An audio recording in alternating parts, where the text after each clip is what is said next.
everyone and welcome back to the channel Study Until Success. In this video I am going to study for my half yearly examination, basically my next exam of Hindi. So I am going to study Hindi in this video. उससे पहले जो है मेरा chemistry का practical है, so I have to study that. Basically मैं पहले 2 chemistry के प्रैक्टिकल जो है हमारे एक्सपेरिमेंट्स वगैरह वो लर्न करूँगी अच्छे से लिख कर, बिकॉज वो मेरे को लर्न नहीं हो रहे. मैंने पहले भी ट्राई करा था बट तब भी मेरे को नहीं होते, तो एट द लास्ट मोमेंट मैं अभी रट्टा मारूंगी उसको. उसका रट्टाफिकेशन के अलावा I don't have any option. So बस मैं उसका रट्टाफिकेशन करूँगी. उसके बाद मैं जाऊँगी हिंदी पर और अपनी हिंदी की बुक से करूँगी थोड़ा बहुत और थोड़ा बहुत नोटबुक से. बस यही है. तो चलो स्टार्ट करते हैं. Let get into the video. And don't forget to subscribe my channel because it gives me a lot of motivation to make much more for you all.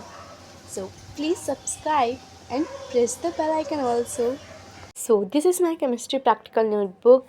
हमारी मैम ने क्लासमेट की नोटबुक बनवाई थी और ये हमारे 2 एक्सपेरिमेंट्स हैं, जो कि एक है नॉर्मल फंक्शनल ग्रुप का और एक है एसिडिक और बेसिक रेडिकल का.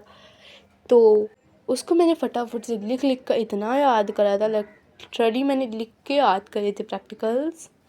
पहला प्रैक्टिकल मैंने लिखना स्टार्ट कर दिया था और इसमें इतना द थिंग इज़ कि इसमें बहुत सारे कंपाउंड अलग अलग हैं, तो उनको याद रखने में मेन प्रॉब्लम हो रही है और सीरियल वाइज हमें याद रखना है, ये भी एक बड़ी प्रॉब्लम है. सो बस इसी वजह से मुझे इसमें ज़्यादा टाइम लग रहा है. बेसिकली मेरी लर्निंग पावर अच्छी नहीं है तो उसमें मुझे लगता है ये टाइम. उसके बाद मैंने फटाफट से ये सब करना स्टार्ट कर दिया था. वैसे केमिस्ट्री का मेरा एग्ज़ाम हो चुका है एंड मैं उसकी भी आपको अपडेट दे दूँ अगर, तो वो मेरा बिल्कुल भी अच्छा नहीं हुआ है. लिटरली उसमें मेरे 10 MCQs गलत हो चुके हैं. सो अब मैं नहीं चाहती कि मेरा केमिस्ट्री का प्रैक्टिकल भी ख़राब हो जाए, इसलिए मैं उस पर पूरी मेहनत कर रही हूँ कि मुझे फुल मार्क्स मिल जाएँ. बट वो तो मैम के हाथ में है कि वो मुझे फुल मार्क्स देंगी या नहीं.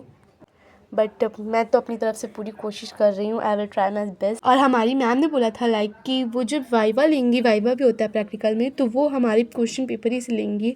और अभी मुझे क्वेश्चन पेपर भी अपना बैठ के सॉल्व करना पड़ेगा इसकी वजह से. बट वो क्वेश्चन पेपर मैं प्रैक्टिकल के एक रात पहले सॉल्व करूँगी, बिकॉज उसके बाद मेरा हिंदी का पेपर है और उसमें मेरा एक भी गैप नहीं है. तो मुझे हिंदी पहले करना पड़ेगा, बिकॉज हिंदी की मेरी क्लास टीचर है, वो बहुत चिल्लाती हैं, तो हिंदी पर मुझे ज़्यादा फोकस करना पड़ेगा. और ये देखो मैंने लिख के प्रैक्टिस करी, मैं झूठ नहीं बोली, मैंने 4 बार एक्सपेरिमेंट लिखे हैं. 2000 years later. Hello everyone. So कल अभी मैंने लिख कर रट्टा मारा था, बट मुझे अभी भी थोड़ी चीज़ें नहीं लर्न हो रही. पता नहीं क्यों प्रैक्टिकल में क्या दे दिया, इतना सारे अलग अलग कंपाउंड्स के नाम दे दिए, तो मुझे वो याद नहीं हो रहा है. उसके लिए मैंने सोचा था कि मैं कल सुबह जल्दी उठ के उठूँगी उठ के पढ़ूँगी.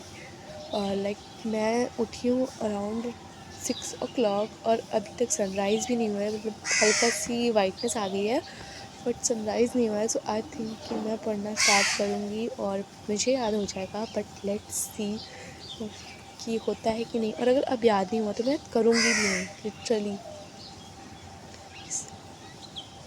देखते हैं अभी मुझे याद होता है कि नहीं, और उसका भी मैं आपको बताऊँगी. चलो पहले याद करते हैं चल के.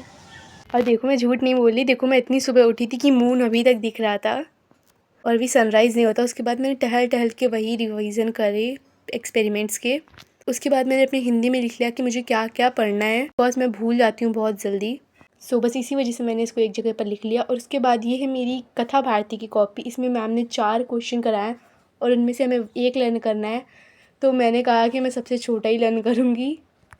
मैंने मैम से पूछ लिया था कि छोटा लिखे चाहे बड़ा, नंबर उतने ही मिलेंगे, बस आंसर सही से लिखा होना चाहिए. उसके बाद ये है मेरी आन मान की कॉपी, आन का मान की कॉपी. इसमें मैंने तृतीय अंक याद कर लिया है और ये भी काफ़ी बड़ा है, तो ये हो गया. After that I had this cake.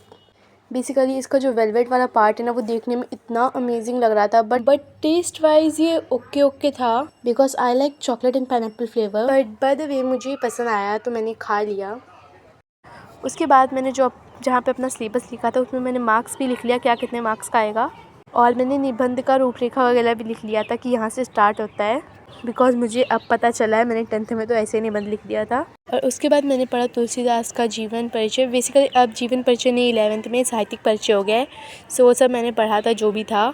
और उसके बाद शाम हो गई थी. And that's it for this video guys. If you watch till the end, a big heart for you all. And this video ends here. Subscribe if you haven't subscribed me till now, because it gives me a lot of motivation to make much more for you all. Bye bye.